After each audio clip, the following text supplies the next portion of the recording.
Suami meninggal setelah 35 tahun menikah, artis senior ini kembali eksis banting tulang hidupi anak. Astri Ivo Pilu, suami meninggal setelah 35 tahun menikah.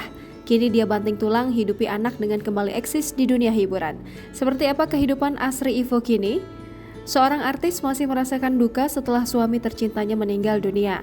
Artis tersebut kehilangan suami setelah 35 tahun bersama membangun rumah tangga. Ia begitu terpukul sang suami telah tiada.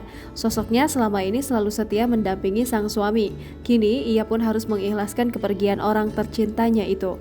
Meski rindu terus menghampiri, namun sang artis berusaha kuat dan bangkit dari keterpurukan. Di usianya yang tak lagi muda, sang artis pun mulai melanjutkan hidupnya lagi. Ia berjuang menjadi ibu tunggal untuk anak-anaknya. Jika dulu sempat vakum bekerja di dunia entertainment, sang artis kini kembali banting tulang untuk mencukupi kebutuhan hidup. Sosok artis tersebut adalah Astri Ivo. Astri Ivo merupakan artis senior yang dulu eksis di dunia seni peran tahun 1970 hingga 1980-an. Namanya mulai dikenal setelah bermain dalam film pertamanya saat itu, yakni berjudul Samiun dan Dasima tahun 1970 silam. Dari situlah namanya melambung dan mendapat banyak tawaran bermain film. Pemilik nama lengkap Astri Feizati Ivo ini pun meraih banyak pundi-pundi rupiah dari kemampuan beraktingnya.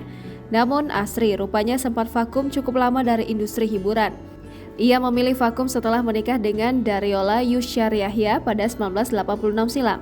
Selain menjalankan status baru sebagai istri, Astri Ivo saat itu ternyata juga melanjutkan kuliah di Jerman. Astri Ivo rupanya masih merasakan duka kehilangan suami tercinta. Suaminya meninggal dunia pada 11 Juli 2021 lalu. Kepergian Daryola meninggalkan Ivo dan 3 orang putranya, yakni Kevin Arigi Yusyariahya, Adrio Faresi, dan Rido Devara. Hingga kini, Astri Ivo masih kerap mengenang sang suami. Ia selalu merindukan suami tercintanya itu. Pada 25 Maret 2022 lalu, Astri mengunggah video yang berisi deretan foto kenangannya bersama mendiang suami. Lewat kolom keterangan, ia mengungkap kerinduannya. Pada 17 Januari lalu, Astri juga mengunggah video pilu berisi potretnya bersama suami. Pada bulan Januari itu, tepat 36 tahun Astri menikah, sang artis menyelipkan doa dalam postingannya. Jangan lupa subscribe, share, komen, dan like ya!